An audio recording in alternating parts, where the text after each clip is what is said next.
Hello बच्चों, आज की इस कक्षा में आप सभी का बहुत बहुत स्वागत है।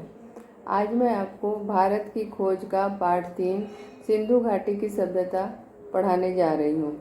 इस पाठ के माध्यम से हमें सिंधु घाटी की सभ्यता के बारे में बताया गया है कि भारत की जो अतीत की सभ्यता थी इसकी जानकारी हमें मिलती है, जिसके चिन्ह सिंधु में मोहनजोदड़ो और पश्चिम पंजाब में हड़प्पा में मिले। इनकी खुदाइयों के माध्यम से हमें इतिहास के बारे में पर्याप्त जानकारी मिलती है। पूर्व का अंश आप पढ़ चुके हैं, जिसके अंतर्गत आर्यों का आना और प्राचीनतम अभिलेख, धर्म ग्रंथ और पुराणों के बारे में आपने पढ़ा, जिसमें कि वेद, भारतीय संस्कृति की निरंतरता, उपनिषद, व्यक्तिवादी दर्शन के लाभ और हानियाँ, भौतिकवाद, महाकाव्य, इतिहास, परंपरा और मिथक तथा महाभारत एवं भगवद गीता आदि ग्रंथों के बारे में आपने जाना। उसके पश्चात आपने प्राचीन भारत के जीवन में कर्म का क्या महत्व है इसके बारे में भी जाना। बुद्ध के काल से पहले की कहानी हमें जातक कथाओं में मिलती है। जातक कथाओं में उस समय का वर्णन है जब भारत की 2 प्रधान जातियां द्रविड़ तथा आर्यों में मिलन हो रहा था। उस समय ग्राम सभाएं एक निश्चित सीमा तक स्वतंत्र थी। उसके पश्चात आपने महावीर और बुद्ध के बारे में जाना। जैन धर्म और बौद्ध धर्म दोनों की उत्पत्ति वैदिक धर्म से ही हुई है। ये दोनों धर्म वैदिक धर्म से अलग होकर उत्पन्न हुए थे। ये दोनों उसी की शाखाएं हैं, लेकिन इन धर्मों ने वेदों को प्रमाण नहीं माना और आदिकाल के बारे में कुछ नहीं कहा। दोनों धर्म अहिंसावादी हैं। जैन धर्म और बौद्ध धर्म दोनों ही अहिंसावादी हैं। ये यथार्थवादी और बुद्धिवादी प्रवृत्ति के माने जाते हैं। वे जीवन और विचार में तपस्या के पहलू पर बल देते हैं। महावीर और बुद्ध समकालीन थे। बुद्ध में लोक प्रचलित धर्म, अंधविश्वास, कर्मकांड और पुरोहित प्रपंच पर हमला करने का साहस था। उनका आग्रह तर्क, विवेक, अनुभव और नैतिकता पर था। बुद्ध ने वर्ण व्यवस्था पर वार नहीं किया, लेकिन संघ व्यवस्था में इसे जगह नहीं दी गई। वर्ण व्यवस्था के विरोध में समय समय पर इन्होंने अपनी आवाज़ बुलंद की, लेकिन भारत में इनकी जड़ें और भी मजबूत होती चली गई। जैन धर्म जाति व्यवस्था के प्रति सहिष्णु था। सहिष्णु मतलब सभी धर्म को मानने वाला और स्वयं को उसी के अनुरूप ढाल लिया था। इसीलिए आज भी हिंदू धर्म की शाखा के रूप में जीवित है। दूसरी ओर बौद्ध धर्म ने जाति व्यवस्था को स्वीकार नहीं किया। यह अपने विचारों तथा दृष्टिकोण में स्वतंत्र रहा। बुद्ध की पद्धति मनोवैज्ञानिक विश्लेषण की पद्धति थी। जीवन में वेदना और दुख का बौद्ध धर्म में बहुत बल जीवन में वेदना और दुख पर बौद्ध धर्म में बहुत बल दिया गया है। इसीलिए इस धर्म ने भारत के बाहर देशों में अधिक स्थान बनाया, परंतु इसने हिंदूवाद पर अपनी गहरी छाप छोड़ी। अब हम आगे का अंश पढ़ेंगे, जिसके अंतर्गत बुद्ध कथा शीर्षक है। वहाँ से हम आज पढ़ेंगे। बुद्ध की यह संकल्पना, जिसे प्यार से भरे अनगिनत हाथों ने पत्थर, संगमरमर और कांसे में ढालकर आकार दिया, भारत के विचारों की समग्र आत्मा की, या कम से कम उसके एक तेजस्वी पक्ष का प्रतीक है। कमल के फूल पर बैठे हुए शांत और धीर, वासनाओं और लालसाओं से परे, इस संसार के तूफानों और संघर्षों से दूर, वे इतनी दूर पहुँच से इतने परे मालूम होते हैं जैसे उन्हें पाना असंभव है। यहाँ पे लेखक ये कहते हैं कि बुद्ध की वह संकल्पना, जिसे प्यार से भरे अनगिनत हाथों ने पत्थर, संगमरमर और कांसे में ढालकर आकार दिया, भारतीयों के विचारों की समग्र आत्मा की, या कम से कम उनके एक तेजस्वी पक्ष का प्रतीक है। यहाँ पे संकल्पना का अर्थ है कल्पित रूप, और समग्र का अर्थ है पूरा। लेखक कहते हैं कि बुद्ध की जो संकल्पना है कल्पितंश है, जिसमें लोगों ने अपने बुद्ध के प्रति जो प्रेम है उसके कारण अनगिनत लोगों ने, अनगिनत हाथों ने यानी अनगिनत लोगों ने पत्थर या संगमरमर पर बुद्ध धर्म के प्रचार के लिए, या बुद्ध धर्म की जो मान्यताएं हैं उनको पत्थर पे, संगमरमर एवं कांसे में ढालकर लोगों ने आकार दिया। भारतीयों के विचारों की समग्र आत्मा की, या कम से कम उनके एक तेजस्वी पक्ष का प्रतीक है। ये जो उन्होंने कांसों, पत्थरों और संगमरमर पे आकार दिया उनकी मान्यताओं को, वह भारतीयों के विचारों की समग्र मतलब संपूर्ण या पूरी आत्मा है। और कम से कम उनके जो तेजस्वी प्रतीक है, भगवान बुद्ध की का जो तेजस्वी पक्ष है उसका ये प्रतीक है। कमल के फूल पर बैठे हुए शांत और धीर, वासनाओं और लालसाओं से परे, इस संसार के तूफानों और संघर्षों से दूर, वे इतनी दूर पहुँच से इतने परे मालूम होते हैं जैसे उन्हें पाना असंभव है।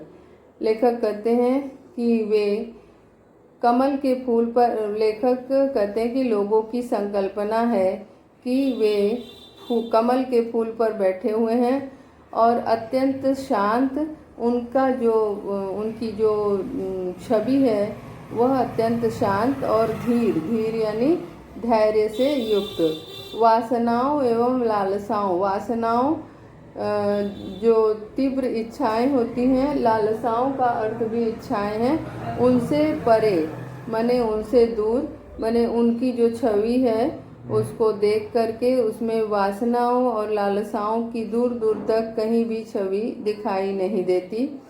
और वे जो है इस संसार के तूफानों और संघर्षों से बहुत दूर, यानी शांति का जो की मुद्रा है वह उनके उस रूप में दिखाई देती है। ऐसा प्रतीत होता है कि वे पहुंच से बहुत दूर हैं और उनको पाना असंभव है, लेकिन जब हम उन्हें दोबारा देखते हैं तो उनकी आकृति जीवन शक्ति से भरी जान पड़ती है।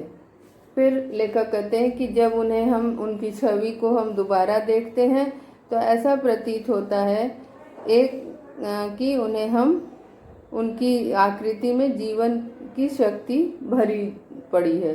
अर्थात एक उनकी जो मुद्रा है, जब उन्हें पहली बार देखते हैं तो ऐसा लगता है कि वे हमारी पहुंच से बहुत दूर हैं, क्योंकि उनकी जो शांत मुद्रा है, अत्यंत धीर, अत्यंत धैर्यशाली जो उनकी मूर्ति है, वह वासनाओं लालसाओं से परे, यानी मानवीय गुणों से, मानवीय जो प्रकृति है उससे दूर प्रतीत होती है।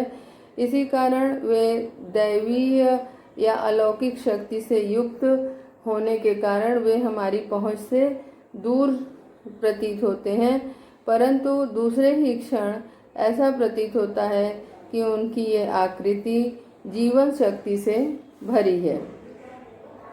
युग पर युग बीतते जाते हैं, पर बुद्ध हमसे बहुत दूर नहीं मालूम होते हैं। यही कारण है कि कई वर्ष बीत जाने के बाद भी, अनेकों वर्ष बीत जाने के बाद भी बुद्ध जो है हमारे आसपास ही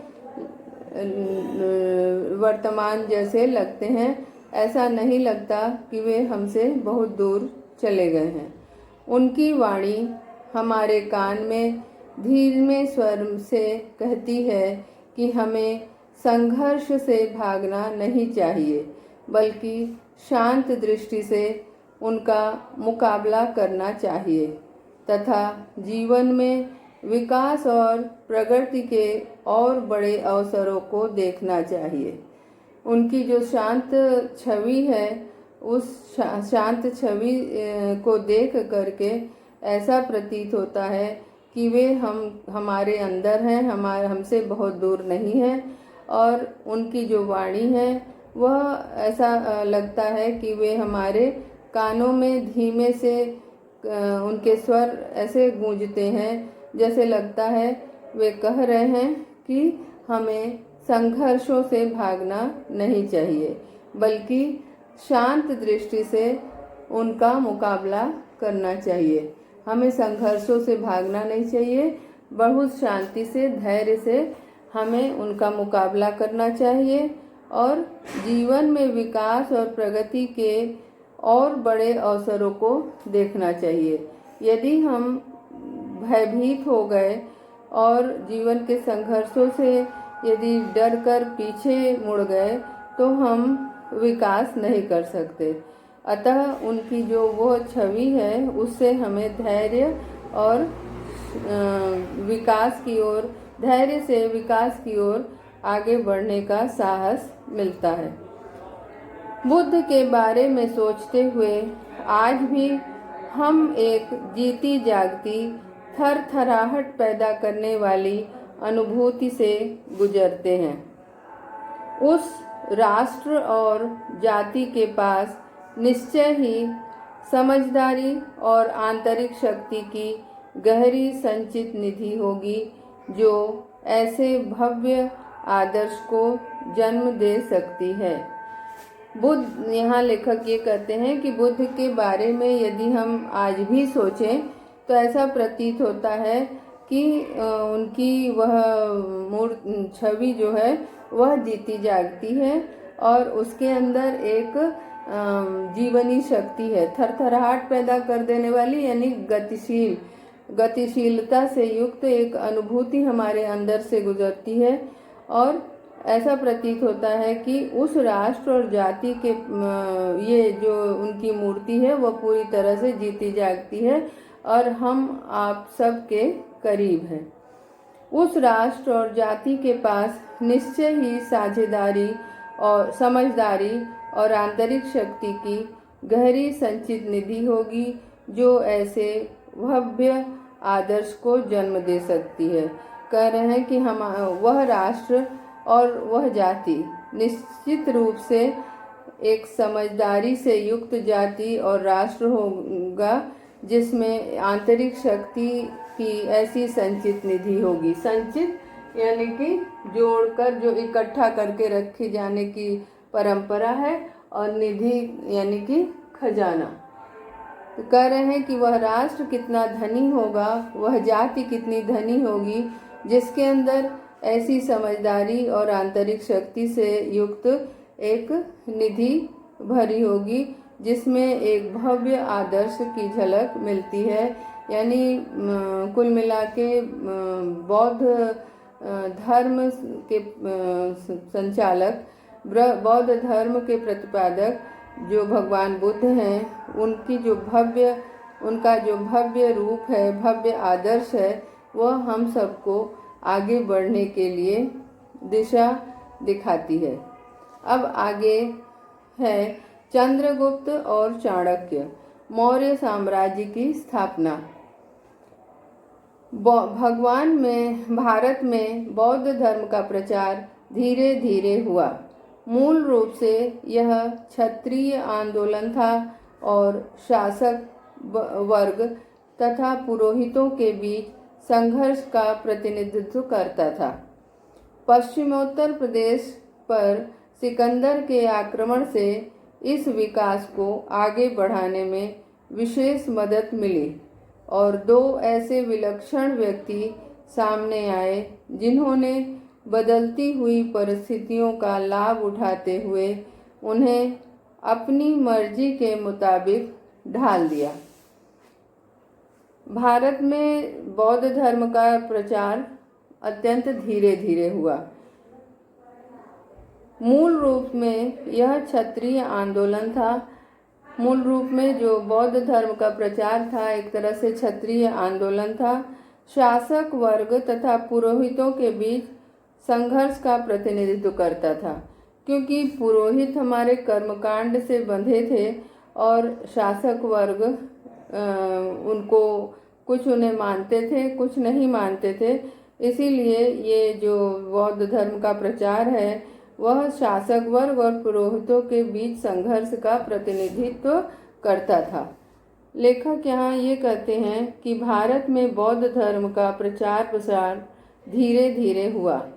इसके बाद पश्चिमोत्तर प्रदेश पर सिकंदर के आक्रमण के बाद भारत में ही महान विभूतियों ने अवतार लिया। उनमें एक था, दो महान विभूतियों में एक था चंद्रगुप्त मौर्य और उनके मित्र, मंत्री और सलाहकार चाणक्य। दोनों के शक्तिशाली राजा नंद द्वारा निकाल दिए मगध के शक्तिशाली राजा नंद द्वारा निकाल दिए गए थे। पश्चिमोत्तर प्रदेश पर सिकंदर के आक्रमण से इस विकास को आगे बढ़ाने में विशेष मदद मिली और दो ऐसे विलक्षण व्यक्ति सामने आए जिन्होंने बदलती हुई परिस्थितियों का लाभ उठाते हुए उन्हें अपनी मर्जी के मुताबिक ढाल दिया। ये दोनों व्यक्ति कौन थे? ये दोनों व्यक्ति एक थे चंद्रगुप्त मौर्य और दूसरे थे चाणक्य। परिस्थितियों का लाभ उठाते हुए उन्हें अपनी मर्जी के मुताबिक ढाल दिया। ये थे चंद्रगुप्त मौर्य और उनके मित्र और मंत्री तथा सलाहकार चाणक्य। इन दोनों का मेल बहुत कारगर साबित हुआ। बहुत कारगर मतलब उपयोगी। कारगर यानी कि उपयोगी।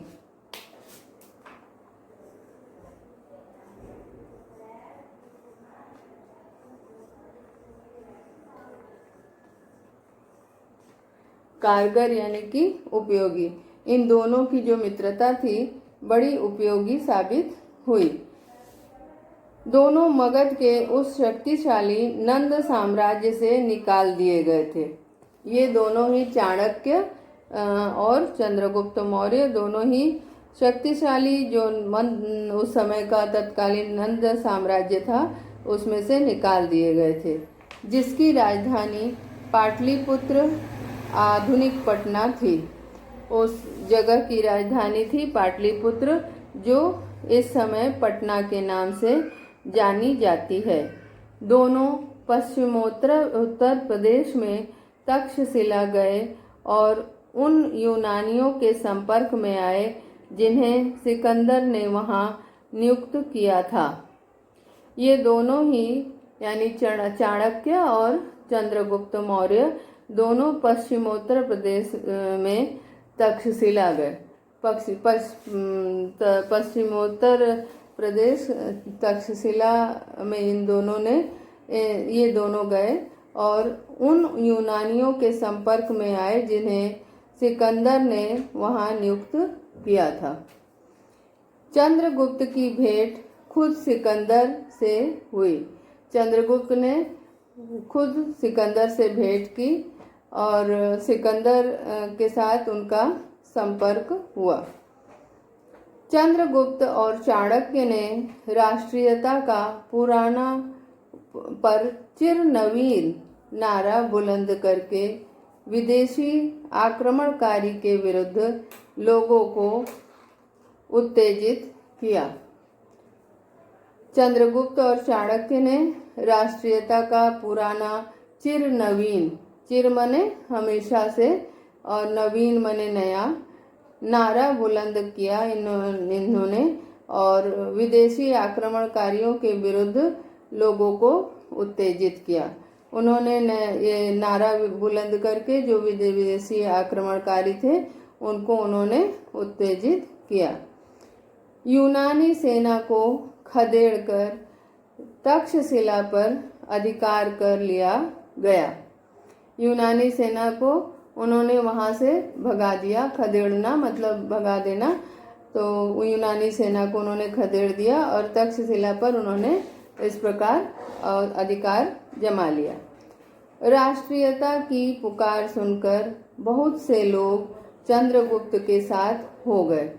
राष्ट्रीयता की पुकार सुनकर यानी कि लोगों के अंदर ऐसी भावना हुई कि हमें राष्ट्र की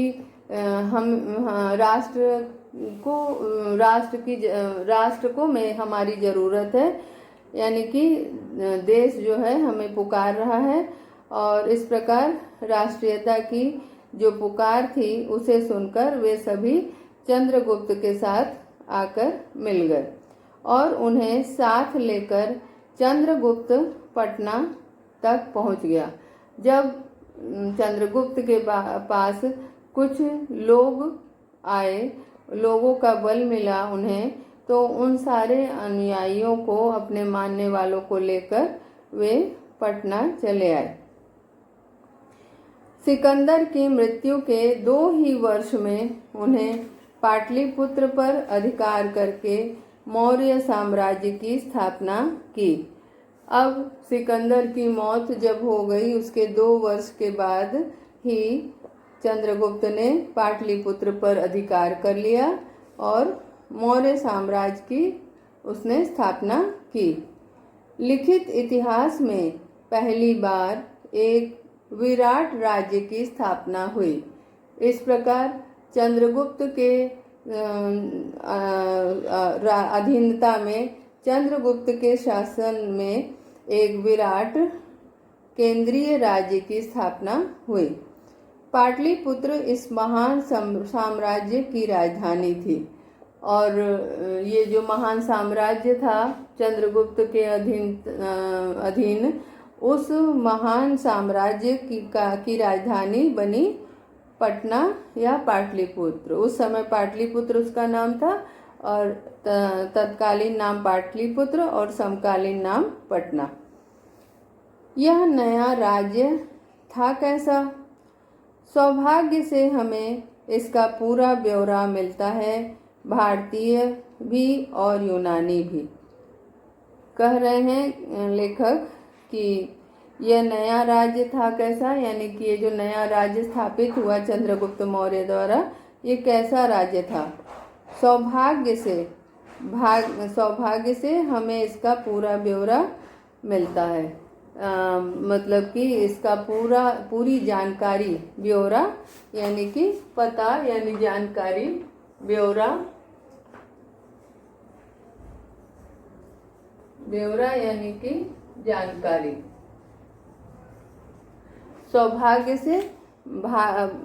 सौभाग्य से हमें इसकी पूरी जानकारी मिलती है। भारतीय भी और यूनानी भी। इसमें जो है भारतीय भी भारतीयता का भी की झलक है और यूनानियों की भी इसमें झलक दिखाई देती है।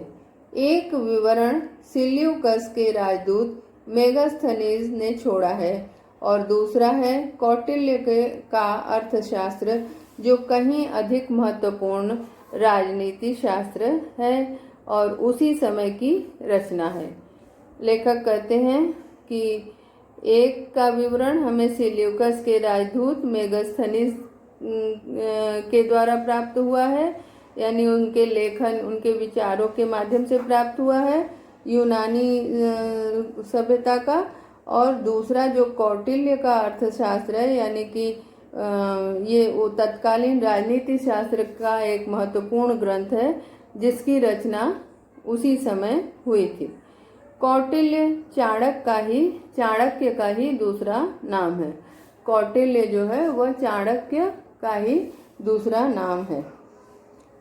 वह हर दृष्टि से बड़ा आदमी था, बुद्धिमानी में भी और कर्मठता में भी। लेखक कहते हैं कि चाणक्य जो है वह हर दृष्टि से एक बुद्धिमान, एक महान व्यक्ति था।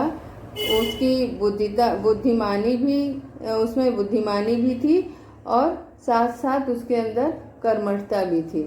इसी कारण वह जो है एक बड़ा आदमी था। वह युग के बारे में एक प्राचीन भारतीय नाटक है मुद्रा। इस युग के बारे में एक प्राचीन भारतीय नाटक है मुद्रा राक्षस। लेखक कहते हैं कि इस युग की जानकारी देती हुई एक महान एक महान नाटक है मुद्रा राक्षस, जिसमें इस युग की पूरी जानकारी प्राप्त होती है। इस नाटक में चाणक्य की तस्वीर उभरती है, साहसी और षड्यंत्री, अभिमानी और प्रतिशोधी, जो न कभी अपमान को भूलता है न अपने लक्ष्य को ओझल होने देता है। इस मुद्रा राक्षस नामक नाटक में चाणक्य की छवि उभर कर सामने आती है। कहते हैं कि उसके चरित्र की ये विशेषता है कि वह साहसी भी है, षड्यंत्री भी है, माने षड्यंत्र भी करता है और साथ साथ साहस है। अभिमानी और प्रतिशोधी, वह अभिमानी भी है और प्रतिशोधी भी है, यानी कि उसके अंदर प्रतिशोध लेने की भावना है। प्रतिशोधी यानी बदला लेने,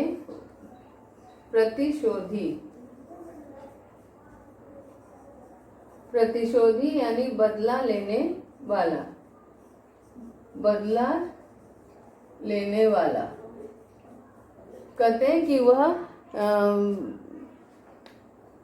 साहसी भी है, षड्यंत्री भी है, उसके अंदर साहस भी है और अपने दुश्मन के प्रति षड्यंत्र रचना करने की बुद्धि भी है। अभिमानी है और प्रतिशोधी है, यानी कि वह एक अभिमानी स्वभाव का व्यक्ति है और साथ साथ वो प्रतिशोधी है, यानी बदले की भावना उसके अंदर कूट कूट कर भरी है, जो न कभी अपमान को भूलता है और अपने लक्ष्य को ओझल होने देता है। वह एक ऐसा व्यक्तित्व है जो कभी अपने अपमान को नहीं भूलता है वह, और साथ साथ न ही अपने लक्ष्य को अपनी आंखों से ओझल होने देता है, यानी बहुत ही दृढ़ निश्चयी और जो अपने मन में ठान लेता है उसे वह पूरा ही करता है। दुश्मन को धोखा देने और पराजित करने के लिए वह हर तरीके का इस्तेमाल करता है। लेखक कह रहे हैं कि दुश्मन से बदला लेने में और उसे धोखा देने में, उसे जो भी बन पड़े, जैसा भी रास्ता अपनाना पड़े, उन सारे रास्तों को वह अपनाता है, अपने हर तरीके का इस्तेमाल करता है। वह साम्राज्य की बागडोर हाथ से संभाले रहता है और सम्राट को स्वामी की तरह नहीं बल्कि एक प्रिय शिष्य की तरह देखता है। कह रहे हैं कि वो पूरे साम्राज्य को अपने उसके बागडोर माने उसकी जो शासन व्यवस्था है उसको जो है वो अपने हाथों से संभाले रहता है। और दूसरी खासियत यह है, दूसरी विशेषता यह है कि वह सम्राट को एक राजा के रूप में नहीं, एक शासक के रूप में नहीं, बल्कि अपने प्रिय शिष्य के रूप में मानता है। वह उसका एक वो है, मतलब उसी के माध्यम से वह अपने सारे जो उसके लक्ष्य हैं उनको वह पूरा करता है। इस प्रकार ये उसका व्यक्तित्व एक अद्भुत तरह का है। और वह कह रहे हैं कि अपने जीवन में वह सादा और तपस्वी है। ऊंचे पदों की शान शौकत में उसकी दिलचस्पी नहीं है। यदि देखा जाए तो वह अत्यंत सादा जीवन व्यतीत करने वाला है और व्यवहार से वह तपस्वी है। उसके अंदर ऐशो आराम शान शौकत से जीवन व्यतीत करने की इच्छा नहीं है।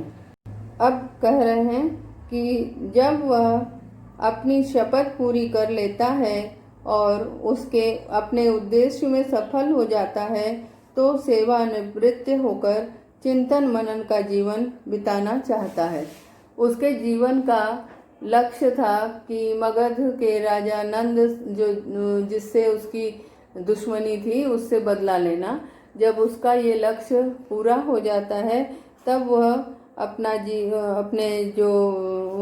अपनी शपथ जब पूरी कर लेता है तो उसका अपने उद्देश्य में सफल हो जाने के बाद वह सेवानिवृत्त होकर अपना जीवन जो है चिंतन मनन में बिताना चाहता है।